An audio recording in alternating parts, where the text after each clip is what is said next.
Westminster, and in 2017, he started his own multidisciplinary architectural brand, Two Worlds Design, and he also has a subsidiary podcast, Design Talks. So he's here, and it's actually a great opportunity to have you here today. And at such short notice, I think you have several people who are like, we've been following you on Instagram,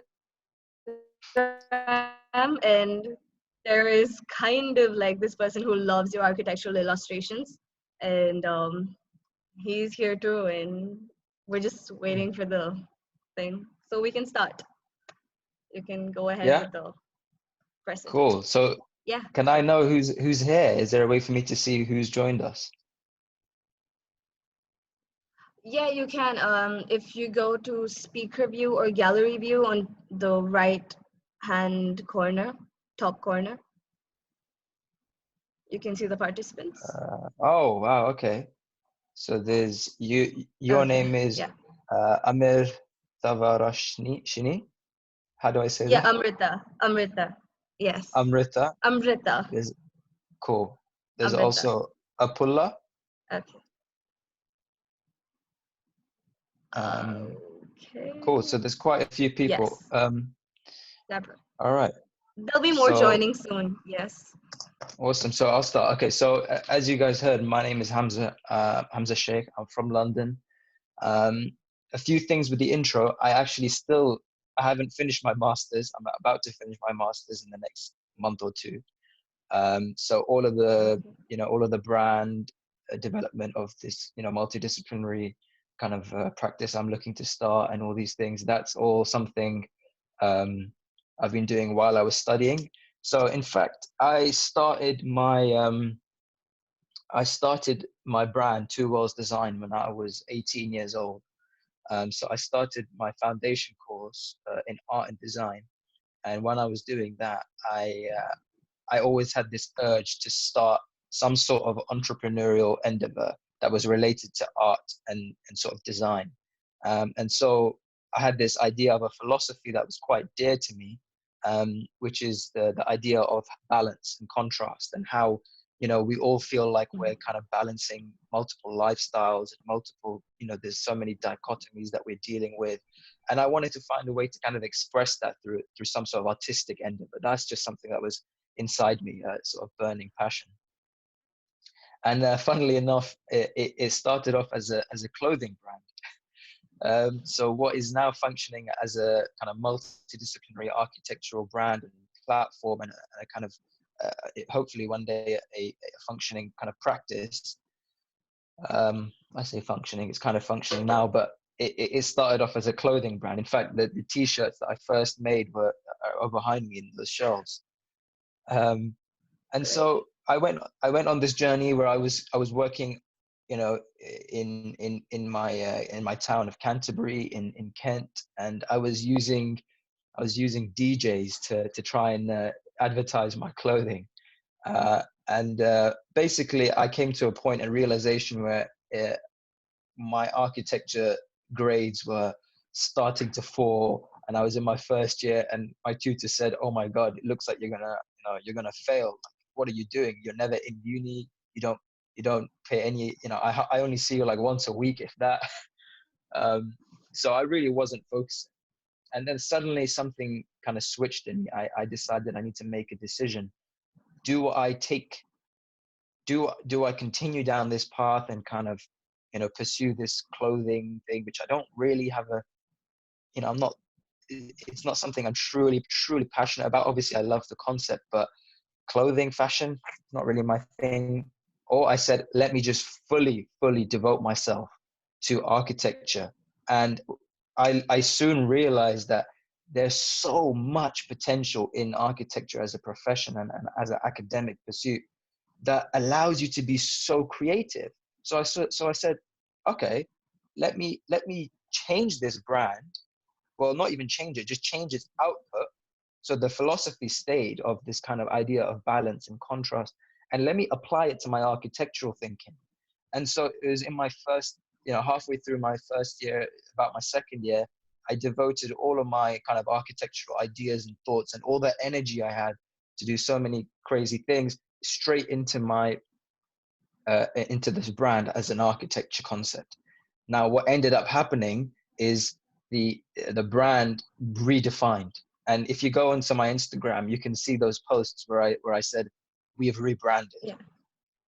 And what essentially happened is I had this amazing realization that there are two worlds, because the brand was called Two Worlds. There are two worlds in when you talk about architecture, and those worlds for me, instantly I realized were, well, one, architecture is concerned with the material. It's concerned with the form, with the object.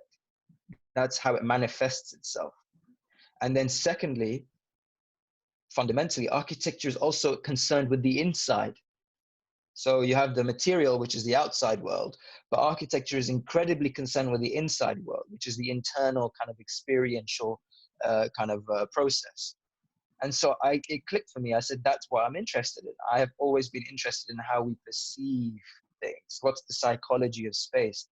And instantly what I realized was Two Worlds design could be summarized as it's a concept of a philosophical brand in architecture that expresses that architecture is primarily concerned with the external world and the internal world, and therefore it operates on the threshold between these two things. So my designs and my kind of interest in architectural design, I guess, has always been to look at how you can create a connection between the inside world and the outside world. So that basically means the framework in which you explore your architecture is done through the framework of what is the experiential effect. And so that's how the Two Worlds brand started. And since then, all of my university projects and my private freelance projects that I've done, it hasn't been that many, but the ones that I have done, they've all been exploring that idea of, how do you connect with someone's kind of psychology and experience. So it's a much deeper look at architecture. And so, interestingly, I continued to do that work. I continued to grow this brand, and what I realized is that many people were really finding commonalities, and they really were relating to this brand. And so, what ended up happening is this kind of gave me another boost of curiosity to say, okay, what's the next stage of this kind of developing this brand? And what I realized is I was in an institution in London where I was surrounded by some incredible researchers, incredible professionals, people doing, one of the reasons I wanted to go and study in somewhere so central in London is because you're exposed to so many people, and in terms of your reach, if you wanted to go and go to the RIVA, or you wanted to go to the V&A, or you wanted to go to any institution, it's all in a kind of walking distance around you. So what ended up happening is I thought, naturally I need to start a podcast. And the podcast was really, really, really, I think, a good move, because what ended up happening is I was able to speak to all of these people kind of on demand. And everybody's so open and accepting in architectural school and university. And I would say to all of you as well, I don't know how it works in India as much, obviously, but if you're in university and you've paid for your university and it is bloody expensive, make the most of it, rinse them of all the facilities they have, take what you can. And so, so that's what happened. The podcast started, and I think what I want to kind of base my talk, the next part of my talk on, is telling you what I learned from these extraordinary people. And the reason I wanted to call this the multidisciplinary potential of architecture is because after, sitting down for over, 50, 60 hours of conversation with people so far, and there's going to be hopefully a lot more, I had this overwhelming kind of conclusion that architecture, and I'm listening to what these guys are telling me. These guys are experts in the field. They're incredibly you can go check out the people I've spoken to, and I'm going to be releasing the next ones, which are, some of these people. I'll give you an example. We haven't released this one yet, but we spoke to the founder of Dezeen, and I sat down with him for an hour and a half, and I spoke to him about how he started the practice. He was telling me about how he went to parties with Kanye West when he first started his magazine. So the insights I was getting from these people was incredible, and that's for me so valuable. But like I said, what I realized is there was this overwhelming, consistency in everything everyone was saying about what the potential of architecture is going to be and is in the future. And there was also another overwhelming kind of almost elephant in the room, that there is a crisis in architecture as well at the moment. And so what I'll explain further is how these two things connect. The crisis will explain what that crisis is, in my opinion, and what the solution is, and why multidisciplinary architecture is the future. So, by the way, just so I know we're going okay, is everything okay so far? It's all good. It's all good. We can hear you. Yeah. Okay, It's awesome. all good. And I So think we're all on the same page, I suppose. Yeah. cool. If there's anything anyone wants to stop me, or you want to tell me to do something, just tell me. Great. I will. I think everyone would message, or there's a chat box right there. If there was anything, they just type it in there. Okay, cool. Okay, so let me tell you what I think is the crisis with architecture. Now, this might be quite relevant to what is going on in the UK and Europe. So I don't know if it's exactly what happens in India, but hopefully when we have our discussion, we can talk about it. So right now, one thing I think everybody can relate with is how incredibly long it takes us to get our architectural certification. Now, is it Amrita? I think she called me in the intro. She said architect. Yes. Now, yeah. So I'm legally not allowed to call myself an architect in the UK until I finish my Part 3 certification. So over here, you do your Part 1, which is 3 years bachelor's study. Then you do your Part 2, which is another 2 years of your master's study. And then you do another, either 1 or 2 year course of a Part 3. So altogether, that's 3 to, maybe another 2. So that's 7 years, not even including the years that you'll be working. So let's say you work, because it's very, very highly recommended you work in between your degrees. So that's another 2 years on top of that. So we're talking almost 8 or 9 years for someone to go from an university student, college student, 18-year-old or whatever, to then end up being a kind of self-sufficient certified architect. That is absurd. It almost takes you a decade just to start your kind of architectural ladder. Because let's be honest, we only make this significant progress in your career once you're qualified. Mm-hmm. Then you can start racking up these kind of experience. So already, that's a huge frustration that we feel in the UK and Europe, that the students that I'm connected with and that I speak to and kind of represent, and the professionals that I've spoken to, what I've realized is there's a reason you see people, old white men with really gray hair. They're the architects, But recently, the amazing thing is we're seeing younger people. We're seeing people like Bjarke Ingels, rise up and do some amazing things. We're seeing people like Chris Brecht. We're seeing other amazing architects that are kind of in their youth doing more. So first of all, we can see that this is changing. So there's even been talks about changing the length of an architecture course in the UK and Europe, and whether we really need that much time. The other thing that is a kind of a crisis is what follows that. So what follows that is you're in your university, and especially in London, I'm going to tell you something, right? It's extremely competitive. So between University of Westminster and the Bartlett School of Architecture, the London School of Architecture, the Royal College of Architects in London, the the central, in Architectural Association. These are all unis that we're very competitive with each other. Now, on top of that, there's an incredibly competitive vibe in between, inside universities. So what ends up happening is the universities are looking to create the most outstanding projects, the most showpiece kind of drawings. So what they want from their students, I don't know if it's the same in India, but you've probably seen, and maybe some of the drawings I've done that your friend said, you said he liked.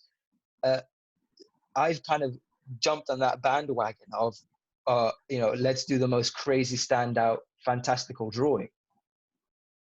Now, what happens is people are trying to up each other on that, and what results is you're almost doing this kind of architectural graphic storytelling course, as opposed to a technical kind of something with engineering and something with real technical kind of substance to it. So now, I'm not saying that's a wholly bad thing. I'm saying the system, the crisis that we're in, is that those drawings are not very attractive to employers.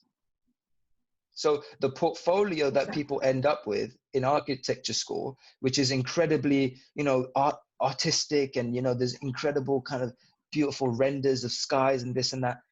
When you come to a practice, most employers want to sit there and they want to say, okay, but can you really help in the architectural process? Now, the problem is you either want to get a distinction in uni and really excel in your university, and maybe even kind of promote some, another aspect of your work, or you want to go and you want to be that perfect kind of worker and perfect employee. This is a decision that we shouldn't have to make. So there's another side to this, actually.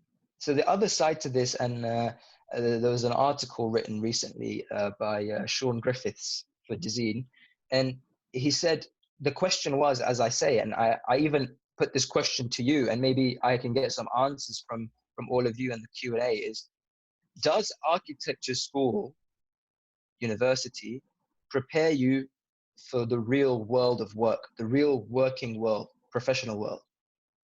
So I ask you that question. Now, I'll explain to you what Sean Griffiths, who's also a professor at our university, is also the co-founder of FAT Architecture, which is one of the most kind of prominent postmodern architecture practices in the world. And he's also a guest on my podcast in episode 5. So if you want to go and check out, his incredible mind, go and listen to that. You can watch it as well. So what did he say? He said in this article, he said, I'll summarize it for you. Basically, he said architecture school doesn't really need to prepare you for your professional work. And that was kind of, whoa, what do you mean? And there's two sides to this. So in some ways, he's arguing that it does prepare you, but just not in the way that you think it prepares you. So how does architecture school prepare you, according to him? And by the way, I'm being the kind of academic here. I'm not taking any sides. I'm just giving you one view and I'm giving you the other. So what he says is, well, when you're doing all those fantastical drawings and you're really kind of pushing yourself to have a really unique and novel vision, and you're exploring worlds that are, you're coming up with your own paradigms of physics, and you're coming up with your own paradigms of reality, and you're proposing giant urban proposals which are so kind of vast in the life that you create in each drawing. You're putting so much effort into all these things. And if you think about some of the incredible drawings that you see coming out of the Bartlett, for example, Unit 10, you see these kind of crazy perspectives, and they've almost created a novel. Their illustrations are pretty great. Yeah. Right. So another guy I had on my podcast was Eric Wong, who was he won numerous medals from the Bartlett for his drawings, and he got the highest marks in part 2, and his drawings are just insane. No doubt if you're on Instagram, you've probably seen his work. He was actually on my last Q&A, and he was episode 3 on my podcast. So if you guys want to get some drawing tips from Eric Wong, check that out. So, you know, these guys have put so much effort and so much creative juice into those drawings. You know, they could sit there and tell you about each drawing for hours and hours. Sean Griffiths argues that these people are more valuable in some ways. This is my interpretation of his argument, that they're more valuable to employers, and employers are actually looking for those people who can exercise this part of their mind in such a strong way, because that's what really creates a powerful designer and a creative kind of vision that they would want in their offices. Also, on top of that, the amount of effort and the amount of organization that goes into creating these giant kind of visions is also highly commendable. You know, although what we see on Instagram is the final powerful image, I would say most, if not, I would say probably most of the drawings have, you know, have extensive kind of concept and technology behind them, because as much as you can criticize about stuff in these universities in London, there's also huge requirements for technological sophistication that you just probably don't see that on Instagram. So that kind of explains to you that, you know, there's these two sides to the argument going on right now. But nonetheless, I still think that there is a little bit of a crisis, because the amount of money that we spend, and we go into debt, and we have to spend like almost a decade in university racking up the debt for people who don't have, you know, free education, which is unfortunately us.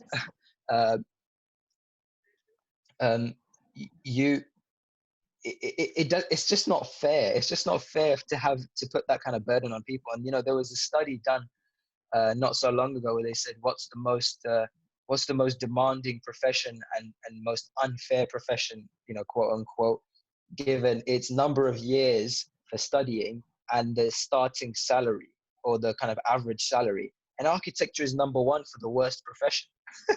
So we spend so much money and so much time in architecture school, and then we end up, you know, having really shit salaries. It's not fair. So, but at the end of the day, I'm not this kind of crazy liberal who, you know, no offense to liberals, but I'm not saying, oh no, we need to completely, you know, pay us more. I understand.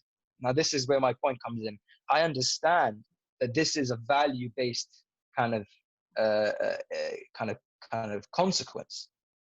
So everybody gets paid. Everybody, you know, usually this is the general trend. However valuable you are, that's how much you're worth. Now, there's obviously a discrepancy between, you know, how long we have to bloody study. Maybe they should apply the value system to start to study. Like, if your job is really valuable, then you should study longer. But if your job isn't valuable, you shouldn't study. Which I know I'm saying that as a hypothetical, but it's actually true as well, because, you know, doctors they're incredibly, if not the most valuable people, but they have to study for, you know, similar time, 7 to 9 years. And, you know, if you want to be a milkman, I'm sure you don't need much training at all. So it's true. But you see anomalies, and let's be honest, there are anomalies. Look at footballers, you know, people who play football. I think you guys say football or soccer, I don't know. You know, arguably, how valuable are these people in society? They're not at all. You know, I think society would function pretty fine without footballers, but yet they earn, you know, quadruple the amount that current doctors thing will that's earn. been going on. Yeah, exactly. Right. So what I'm saying is there are anomalies, and maybe we, architecture, maybe we're an anomaly in this value system. Maybe we're like the footballers, that that there needs to be a kind of a kind of a there needs to be some rethinking into how long we need to study. Or, now this is my proposal, or we increase our value. So now I could get into straight away what I think we should be doing to increase our value. I think it's, obvious I'm going to be talking about the multidisciplinary aspect of it, but, I want to kind of take a little pause here and say, so far, do you guys get the point I'm making? Do you relate to this kind of problem I'm talking about? Definitely. I think everyone would be relating to what you've been saying right now. And I've already gotten this. So when do you know when your design is done and there's always something to tweak and something that could always be done better? And this question is from Abhinav. Oh, okay. You want me to answer it now or at the end? Um, as per your preference. But yeah, people are interested. Yes. So if I finish my if I just tell you what I think is the solution to this crisis, and then Yeah. we can do the questions, if that's okay. Yeah. Sure. Cool. So as I said, I think the crisis in bullet points, for me, the crisis is we spend too long in university for something, especially for something that we have such little value coming out. Number two, does the work we do actually prepare us for the work that exists outside of uni? At the moment, not really, but people are going to argue, this is my opinion, people are going to argue that there are aspects that are really valuable, but technically, no. Technically, no. You don't come out of university, go into your job, and straight away you know how to design a building and build a building. No.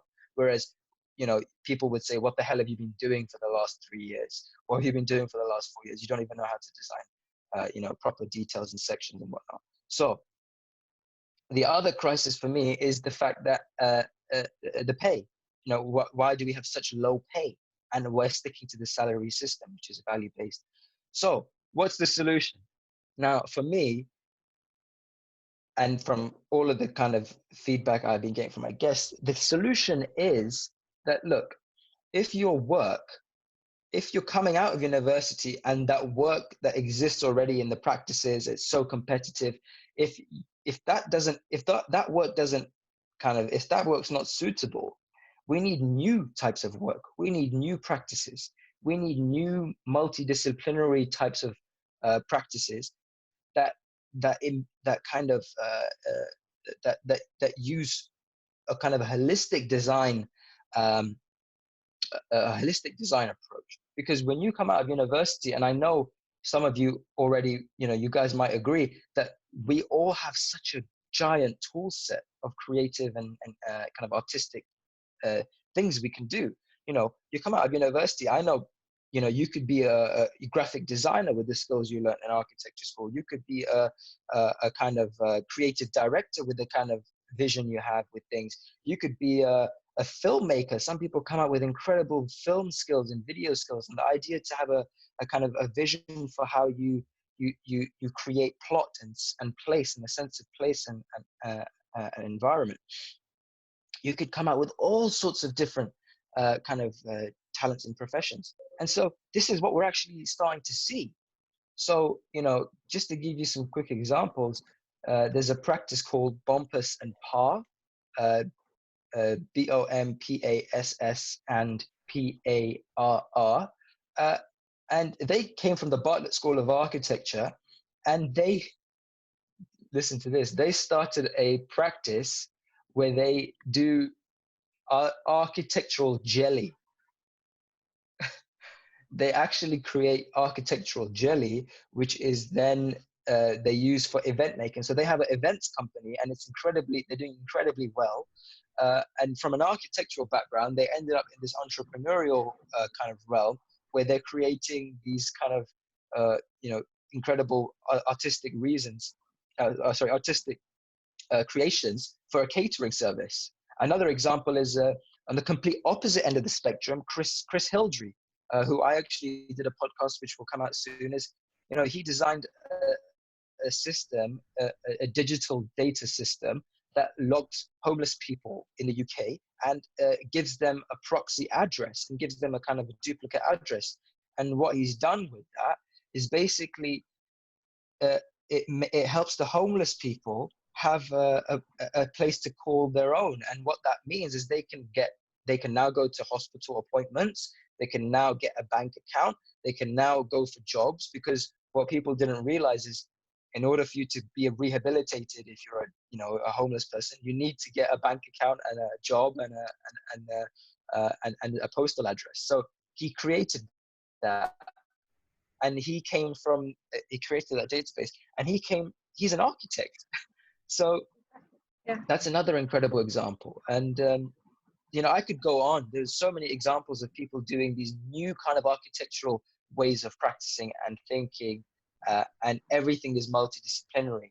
And something Chris told me, which is incredibly powerful to me, is, we're coming into an age now where we need to accept that just because we're architects doesn't mean we're always going to be designing buildings.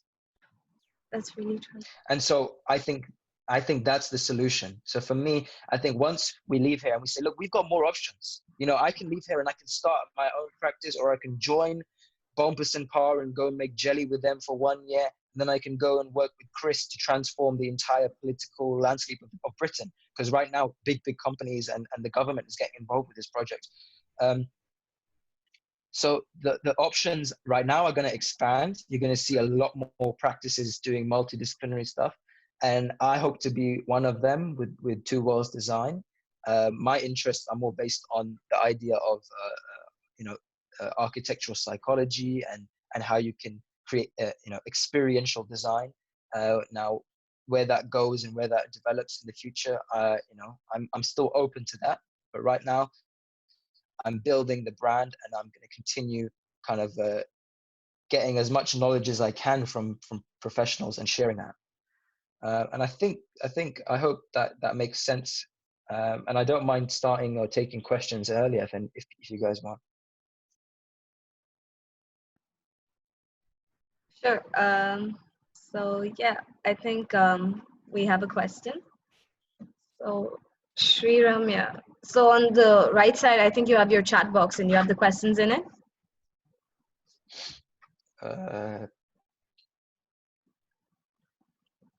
Chat. Oh, there's one question here. Okay. So it says, what's the reason you think for low payment of architects in office? Yeah. So like I explained, I think the reason, it's hard to kind of look at it it's hard to look at it just directly, like, okay, why are we getting paid less? Is this office just shit, or is this person not valuable? But I think you have to go way back. And as I explained, what is the value that people put on architects today? And that's the reflection of our pay. Right now, the jobs that we're doing, the society, right now we design buildings. Simply put, right now we design buildings. They barely acknowledge us. Yeah, right now we design buildings, right? How many people are studying architecture? How many more people are studying architecture? How many buildings do we really need? Of course, we will always need buildings, but do all of us need to be designing buildings? That's a question we have to ask. And I think right now put it this way. Imagine you're in a market, okay? If you're in a marketplace and we all go there, all of us, we go there and we say, we're going to sell donuts, okay? We all take our donuts, jam, sprinkled donuts, and they're super sweet and lovely. Now we go there and we sell them.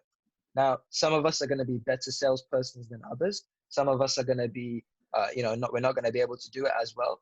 But no doubt, one day or eventually, because there's so many of us and because all we're selling are the same jam donuts, that market is going to get saturated.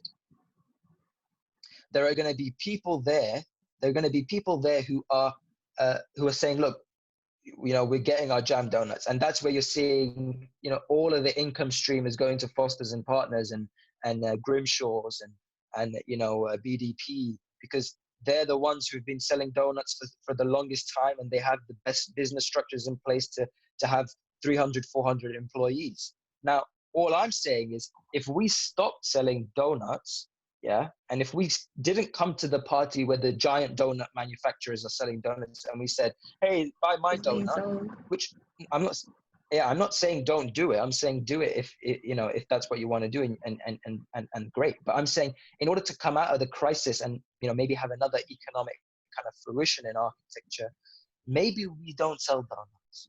Maybe we come there with some mithai, some gulab jamun, or maybe we even come with some savory samosas and some spring rolls. Then people will be like, oh, okay, you're still a really good cook and a really good chef and a really good baker, but you're not selling me donuts, you're selling me spring rolls. So if that's a really shit example, I'm sorry, but all I'm saying is, the reason I think architects don't get Kids paid can relate. We properly, can definitely relate to that.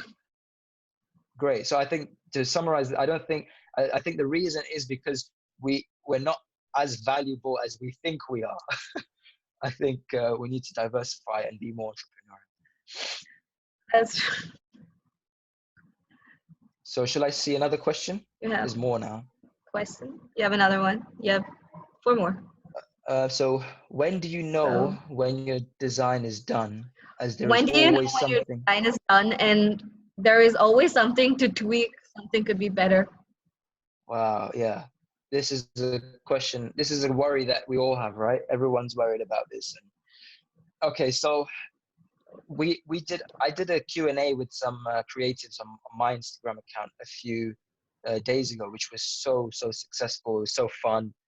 We got some amazing people. Some of the people I've told you about were on it, and they were talking. And this question came up, and you guys can go and watch the entire live stream on my YouTube channel if you want. If you just go to my profile on Instagram, it's there.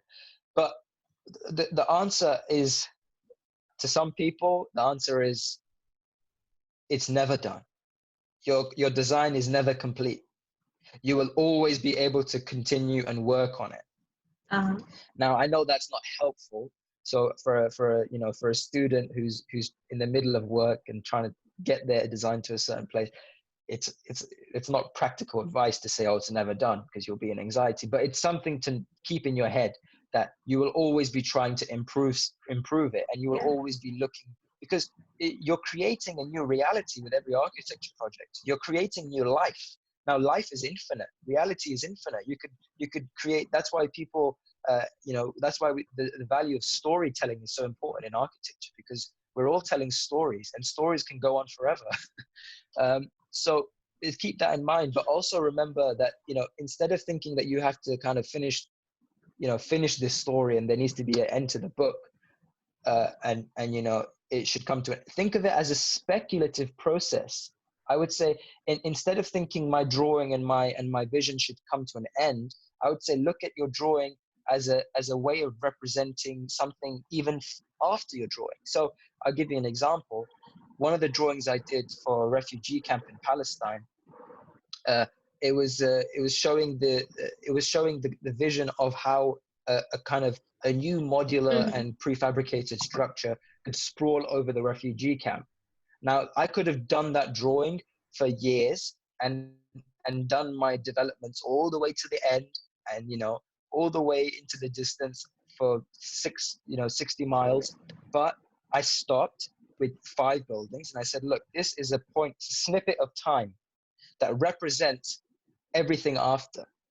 So part of my answer would say, look at your drawings and your design as a kind of ephemeral, as a kind of snippet in time, a capture of time and space that shows people, that gives people an idea of the past and gives people an idea of the future.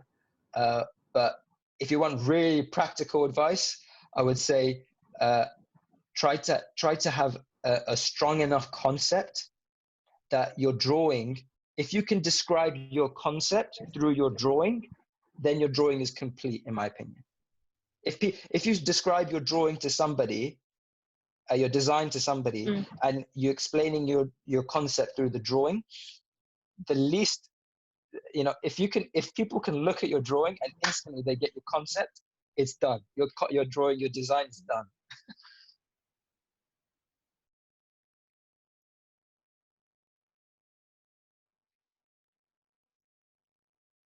Hello. So I'm not sure where she's gone. But if you want, I could do the next question. Yeah, you can go ahead with the next question. She'll be joining. I think she might be having some network issue. Yeah.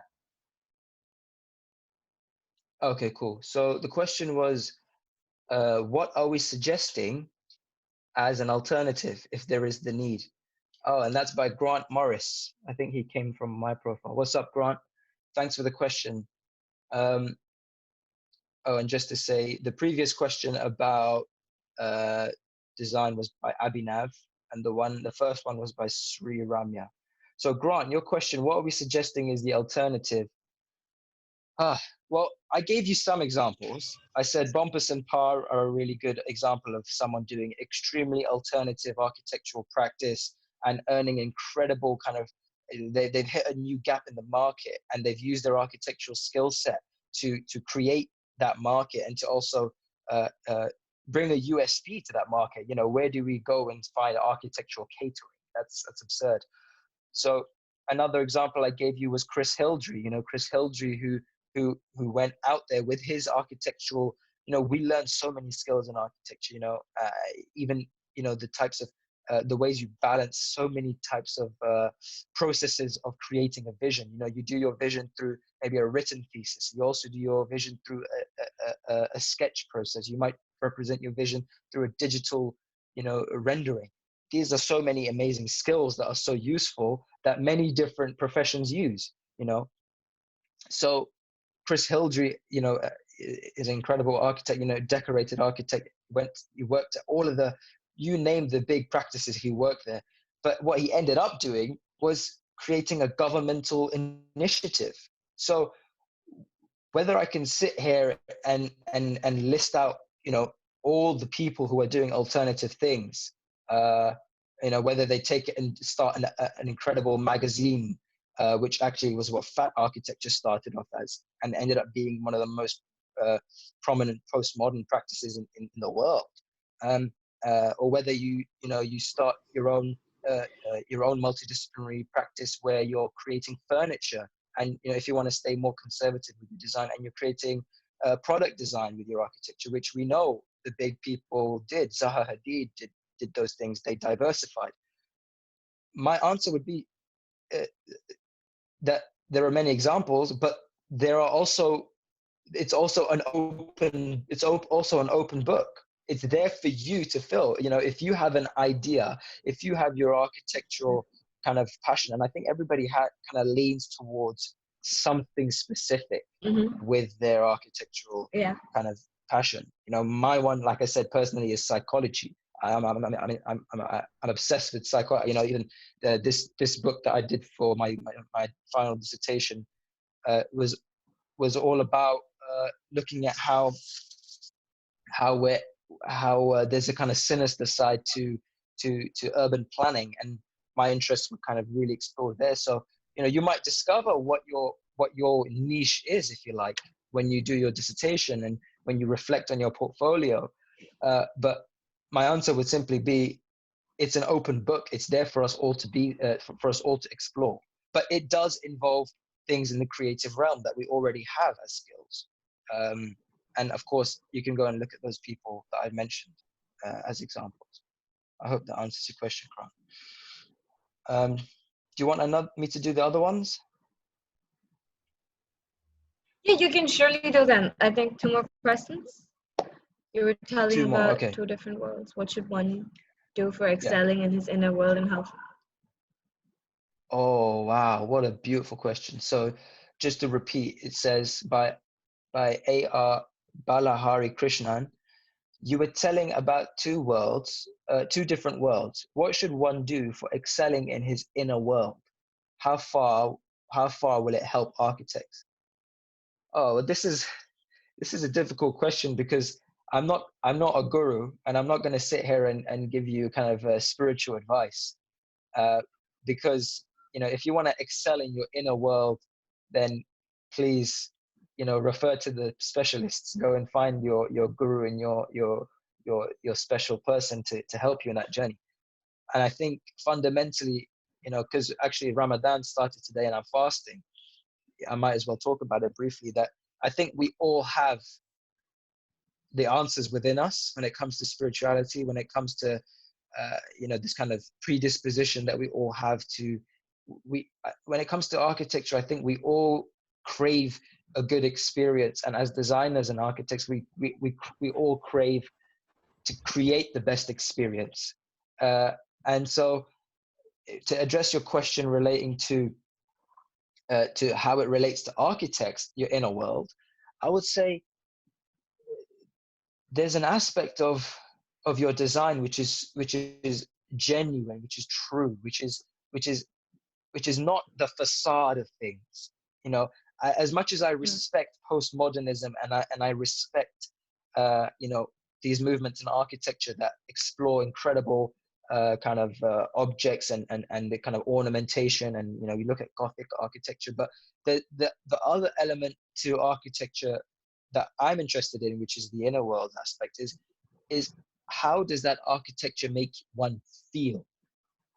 So how would this space make you? How do you experience your space?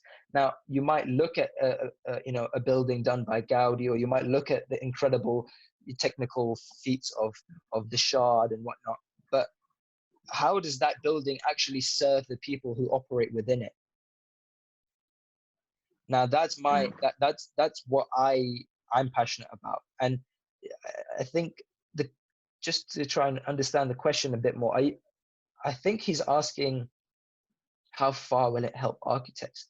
So I'm not sure what he means by that, unless he wants to expand. But if he's asking, how will having a kind of connection with your inner world be useful for your architecture? I would say it is in the way I described, in the sense that if you're in tune with how you experience, and how you experience space, and how others experience space, you're going to be able to create the best experience. So I hope that helps. There's loads of questions coming in now. I'll try to do them a bit quicker. Yeah, you can take your time. We have a lot of time. Yeah, as long as it's not a problem for you. Yeah, it should be okay. So the next one is fantastic. I totally agree that the architecture education promises a lot of varied opportunities other than architecture. I've had this convo with someone who was thinking of farming. Yeah, there you go. And it continued to the fact that architecture should, in fact, include sensitizing students to other fields, regardless the fact that you pursue architecture or not. What do you think? What could be added, change in architecture education, make it better? Okay, great question. Okay, so I'll be honest, I don't know whether architecture education should change right now in the UK, because I know that there is a value. So there are two sides to this. So I think, yes, in some ways it shouldn't change because of what Sean's argument was in the article I told you, that you learn incredibly creative tools already in architecture school. You have to do your history and theory modules. You have to understand about the current, the legislative things, but you're also exploring fantastical and fictional things. And we're getting amazing talks from different people. So if you're at a good university, then you should be getting exposed to diverse things anyway. And I think right now universities are being quite kind of generic and diverse with their things. But if there was something to change, I would say I would make the course a bit shorter. I don't think it should be that long. And I think it should be, and I'm not going to say more intense because people are already fainting and crying in architecture school. I'm saying I think the intensity should be redirected. Right now, our intensity is to meet a kind of quantitative deadline. We have to produce a huge amount of work. We have to deal with, design. See, design is a crazy thing. Design to almost make an academic thing out of art. I'm sure many artists would disagree with, art being an academic pursuit. For some people, art is just, it's just freedom. You just sit there and you create something. So design could take 5 minutes, or it could take 5 years. So for us to create a course is already a super challenging thing. And what I would say is it needs to be shorter, but the kind of creative process, there should be more emphasis on the creative process. And whether that manifests itself out as, changing some of the kind of crit structures to be perhaps something where it's, you don't necessarily present your work as a pin-up on the board. Maybe you present your work as a film, and that's your final architectural proposal. Or maybe you actually build something as your final crit. The fact that we all have to produce portfolio pages, for me is, maybe that's restrictive. So yeah, I hope that helps in some ways. But yeah, I think we're on. I think it's more of But what we it do did, yeah. I think it with did our make sense. education. So, person. Cool. Sorry. So the next one. So, what's the apart reason from for choosing architecture, what are West? other fields of interest? Yeah. Oh, I think that was a private. Okay, So that was a private one. Thesis project, is it related to the inner world? No, sorry. I'll do, apart from architecture, what are your other fields of interest? Yeah, so I said psychology is the main one. I'm very interested in psychology and its kind of effects in the kind of urban aspect, in the urban field. So actually, I could link this question with the next one, which was, what's your thesis project? Is it related to the inner world? And can you suggest? So yeah, to connect both things, my interest is in psychology, generally speaking. I'm also, so in terms of this thesis kind of summarizes that as an actual, I guess, a more formalized field. And what I was looking at in this thesis was, I was looking at what we call humanistic planning, and what people call humanistic planning, which is the idea that you should make your cities walkable, and they should be friendly spaces for humans, and they should be these incredibly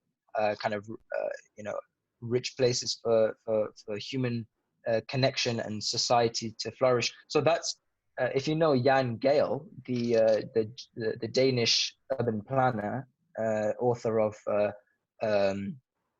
Life Between Buildings and many other books, he's if you like, the godfather of humanist planning. He is the last person to really make the biggest kind of development in this field. And so everybody loves him. Everybody, and he's the kind of the Jesus figure of urban planning, the savior. But my exploration went deeper into looking at, okay, what are the actual effects of what he's come up with? And what I realized, I was looking at, I was looking at the architectural psychology conference, which he took part in. And what I realized is there was this almost sinister, this dark side to humanist planning.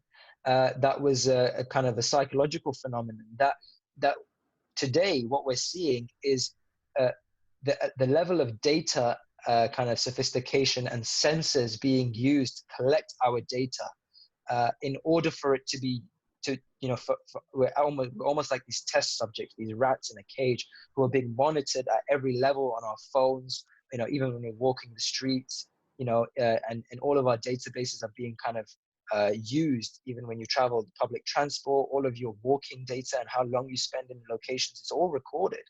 Now, we saw some incredibly controversial things like Cambridge Analytica, and before that, the Snowden case of the NSA spying on American citizens, and in London, Cambridge Analytica. So why did those things happen? Now, my argument was actually that Jan Gehl is actually the person who introduced these things to society. He introduced the idea of using data collection as a means to improve kind of the urban environment. And so this book kind of reveals the sinister aspects of the humanist planning trend, the humanist planning movement, which actually introduced the first examples of big data collection that we've ever seen. I argued that Jan Gehl is actually the first person to actually tap into big data before Google, before all these people. He was doing it, and so that's why it's called the Gehl paradox. So there's elements of data and psychology that I'm interested in as well. The next question was, how do you portray / incorporate the intangible aspects in your design and your diagrams? Oh, great question again.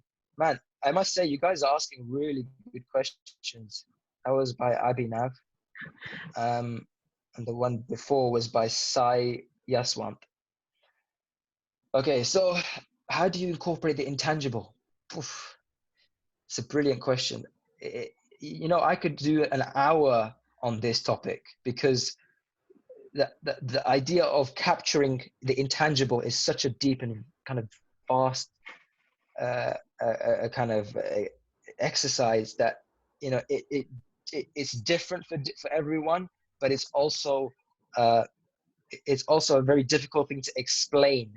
The intangible is intangible for a reason. You can't make it tangible. So let me try to make tangible what I think is a good way of capturing the intangible. So I think it comes back to the idea of this inner world that we all have. So we all have our kind of true design kind of spirit, if you like. Now, when you're doing your design project and suddenly you're getting other opinions by your tutors and your peers, and we all need to share our opinions, right? So that's important. You have to do that. But if you let those concepts kind of derail you from your original and kind of your genuine kind of feeling to your design, the original idea which really sparked your project. Now, I'm not saying that, if you're still in your development process of your work, you should be open to change your ideas a lot, especially if you're me, because me, I have a big weakness in that I come up with my project idea within 5 minutes of hearing the brief, and I have to kind of tell myself to relax, just chill, keep exploring. So let's say you've come to the point where you've explored for long enough and you're halfway through and you're like, this is it, this is the beautiful concept, this is the vision. I think everybody hits a point in their project where they suddenly have that one vision and they're like, see, that's it, that's the moment, that's the eureka moment, that's the vision I need to create. Now that's intangible because we're trying to describe it. Every time you go and sit with your tutor, you're trying to describe this intangible vision you have. You will get better at that as time goes on.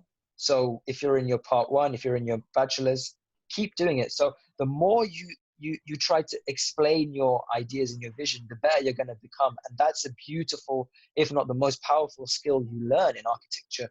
And it's something that it's not like some people might be talented at it naturally, but some people, most of us, I think, it's a 10,000 hour thing. Like, you have to spend a lot of time really being able to connect the intangible ideas with the outside world, with everyone else. So you'll get better at that. But in terms of translating that into a drawing, I would say the best advice is to play, become a child again. Be as playful as you can, because in those subconscious and kind of pre-conscious states where you're not trying to think about dimensions and perfect conformity in your drawing, and you're just going for it. You're on the train, or you're about to, you wake up in the morning and you're trying to sketch something you saw in your dream, or you just play and you have notepads and papers and just scrap paper around you full of crazy scrap drawings. I think that's the best way, because you'll look at that and you'll be like, oh my God, that came from a place where if I wanted to create that again, I don't know if I could, because that was the intangible becoming the tangible. So I would say keep playing. And, just to give you an example, I scribble around all over the place. I still, even in front of me, I just, in a very messy way, I scribble everywhere. So don't be afraid to keep playing even in the later stages of your project, and look back at your sketches. Cool. I think that's all the questions. Yeah. Oh, I'm so sorry. My network started, just crashing. And I think these are all the questions. And there was one more that they wanted to ask. So this was sent to me, and it's okay. Okay. Do you think architectural renders are done to attract people and sell them a grand vision, and in the process, it's being mass-produced and it hence lost its meaning? Yeah. Wow. Again, what an amazing question. So I kind of touched on this topic before, which was the idea of, what's the value of these grand illustrations? And, we saw the Bartlett kind of take over with their CJ Lim studio doing these crazy visuals. And then, as your questioner said, I completely agree that people tried to mass produce and replicate these images. And you ended up with this trend in architectural drawings where everybody's doing the grand illustration and the showpiece drawing. So I think there's a positive aspect to this, and I think there's a negative. So I think you've touched on the negative in the question itself, and that is that why do we feel the need to copy and to try and replicate these things? As a designer, as an architecture student as well, an architect, you should have the confidence to say, look, I see your drawing, but I'm going to take the lessons from the drawing, but I'm going to do my own. Now, what are the lessons? Now, you have to really, either speak to the person or find out, by really examining the drawing, how did they get to this vision and how did they create these beautiful technical details? Now, again, just to let you know, Eric Wong is known for these amazing illustrations, and he's episode 3 on the podcast, Design Talks podcast that I do, that you can listen to and see how he actually creates these drawings.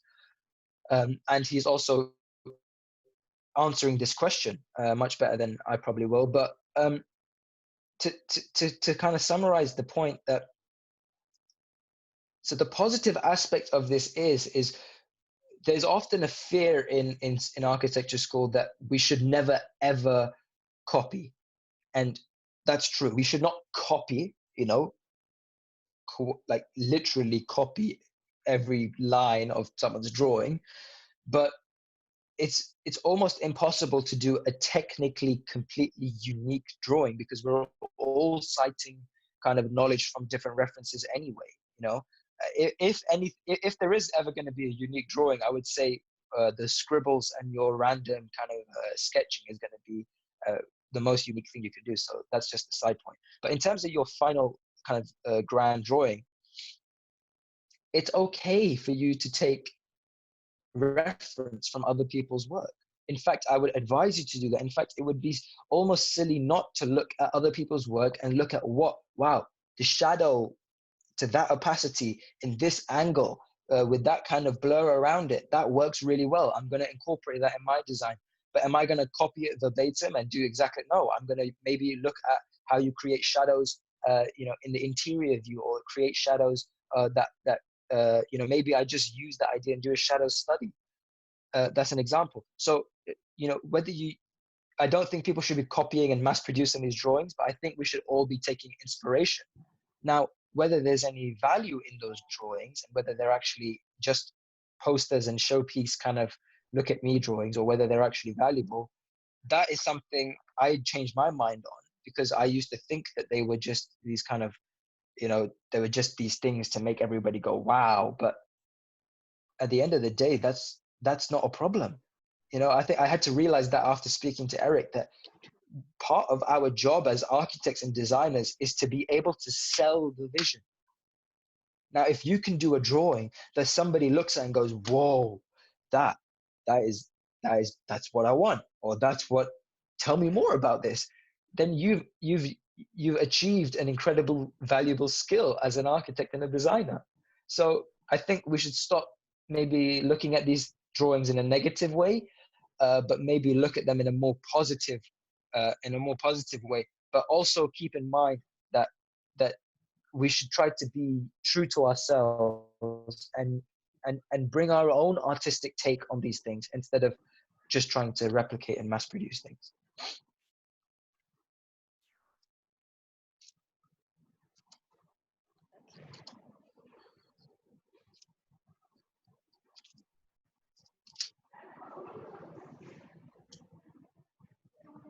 So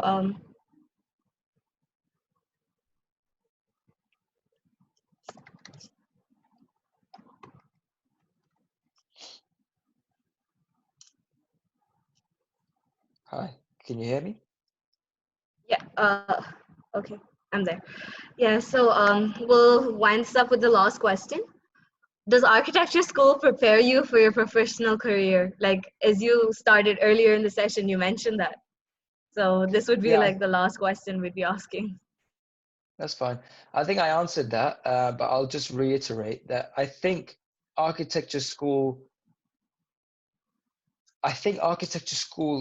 look, actually, the way I answered it before was I gave you two opinions. Now I'm going to be very honest with you. I don't know. I'm still a novice in the field.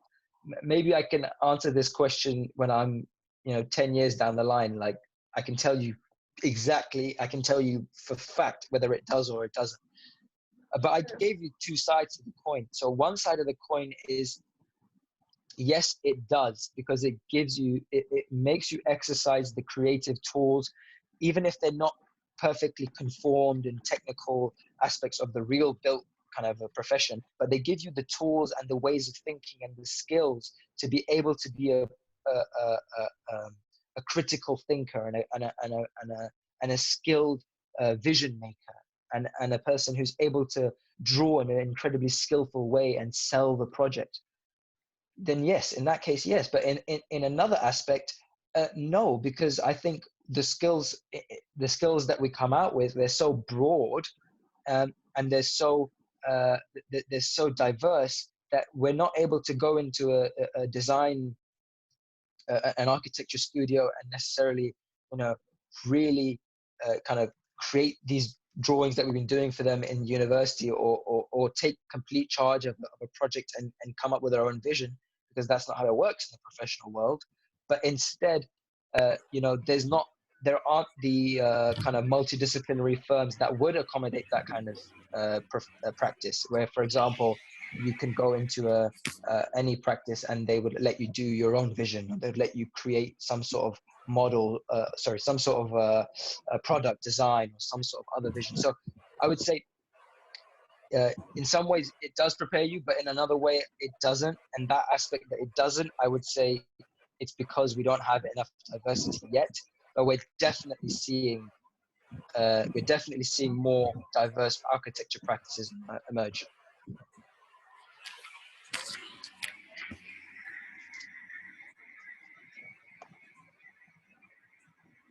Cool. Can you hear me? So I think we can conclude today's session. So I think our network has gone down. So I think we'll wind this up. It's a very informative session for us to get such a different perspective from what we are used to. I really want to thank you for doing in such a short notice, and I didn't think this will happen, but I really thank you. I hope we can have something like this in a better planned manner in the future, and uh, I think we can conclude now. Thank you. Awesome. Thanks for the opportunity, and I look forward to doing something in the future. And if you guys are all still listening, come over and check out my profile on Instagram if you like. But I would definitely advise you to try and listen to the podcast, because a lot of the stuff I'm talking about, you can actually hear it from the professionals, the kind of really prominent people at the Design Talks podcast. You can just search Two Worlds Design on YouTube, and you should find it. Okay. Thanks, Saeed. Thanks for your time. Yes, man. Thank you. Take care.